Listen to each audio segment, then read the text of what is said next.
Hello, lovely viewers. Welcome to your favorite cooking channel once again. Today I'm doing one jollof recipe, which is meat jollof.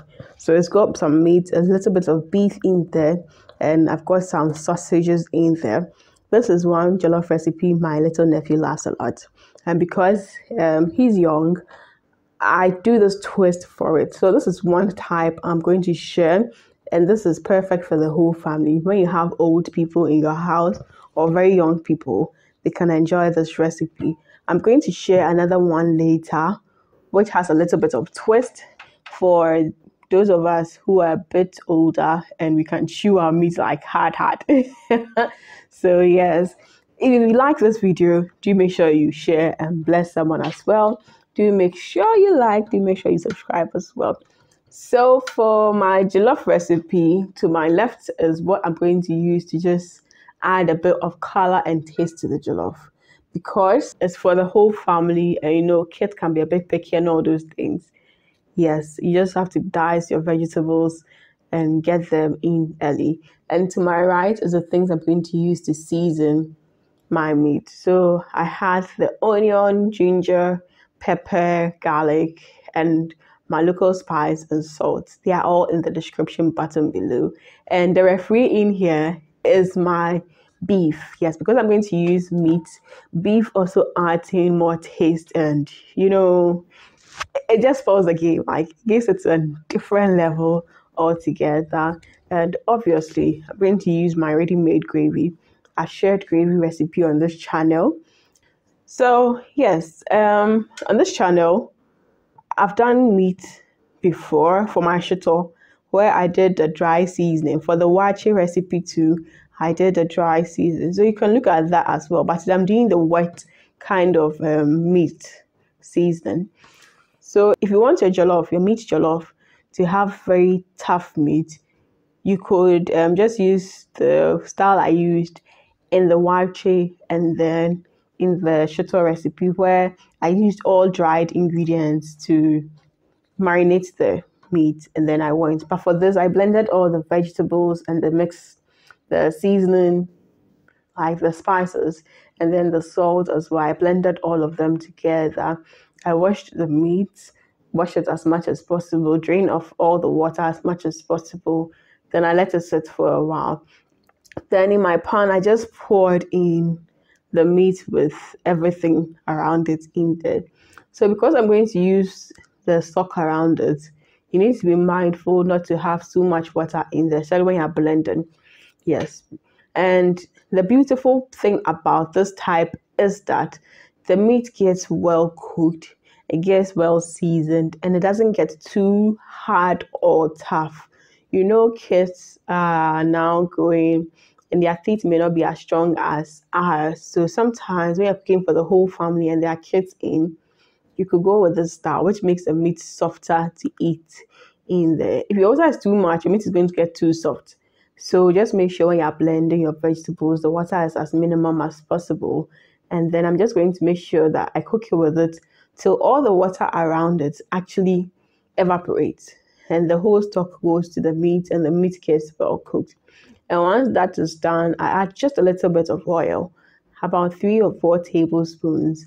And then I add in my sausage as well. My little one here loves sausage a lot in his food.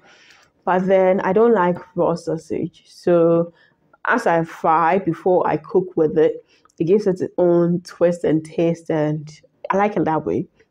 This is just like the way I did my pan-grilled pork. So if you're a fan of pork, you could also do your pork jollof using this method, which I've already taught how to season your pork in the pork grill recipe. So you can check that up as well. Then I just add in the onion and the beef in there to also help lighten things. Now the oil was in because don't forget my gravy is very dried and devoid of oil. Yes, and then I add in the rice. I'm trying to like mix everything in together, even as the still sits on fire. This technique helps you get rice, which a one like grainy kind of jollof. Yes, and when you do it like this, it helps you like the stew go to the rice properly, and then it also helps you check the water you're putting in. So as you're adding the water in bits, you're mixing it up to make sure that like it's well distributed in there. And when you do this type, if your gravy is small, you're going to see. If your gravy is too much, it's also going to let you know. So if you're new to jollof, sometimes you could just, fry like this before you add it in. Now, because I'm using beef, which has salt, and my meat is already seasoned with salt, you need to be careful with the quantity of salt you add in there. Ideally, I want to have added my vegetables in early, but because I told you I'm cooking for the whole family and the little ones don't really like vegetables much, I'm now trying to get them to love it. You don't want it to be too hard in there. And the elderly folks too don't really like the very hard vegetables. So it's always good you put it in there early for it to soften and cook with it. Because it's going in there early, I try to get it in moderate sizes, not too small for it to disappear, not overly large, but then midway so that you can feel it, but then it's not overly soft, it's not overly hard. So once that is done, I'm just going to mix it up and cook it for all the water to go before I reduce the heat and I put over my napkin and just let it finish up. Now, one thing about jollof is at the initial stages, before the water goes away, you need to be mixing it as much as possible. That helps it evenly cook. Yes, so it helps it evenly cook, and it also helps your sauce not to get like standing at one place. It helps your sauce really like cover up the whole rice. That's the main idea about we mixing or stirring the jollof a lot as we cooking. You don't want your sauce to be at one place, and you want one part of the rice to cook more than the other part. So you just try to mix it to evenly spread it out. And once the water is all gone, you can then reduce from your medium heat to your very low heat. And of course, use your napkins. Don't use rubber. We've passed the era of using rubber, and use your napkins or your clean towel, your cooking towel, your face towel you bought for cooking or something. Use it to cover up and then let it do the heat stuff. Jollof is all about heat.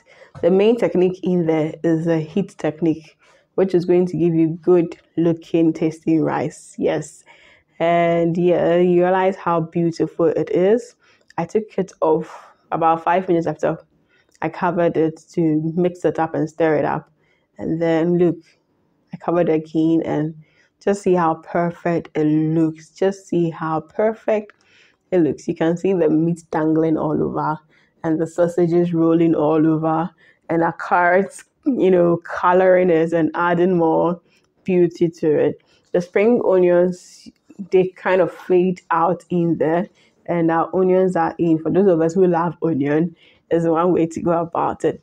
So yes, this is one simple meat sausage jollof recipe you can try at home. And you could use chicken, you could use meat, you could use pork, any protein of your choice. And of course, I've taught you how to season all of these on this channel. So check out those videos as well. Till I see you in the next food video. Do live life to the fullest. Be joyous, be merry. Lots of love for my team and I.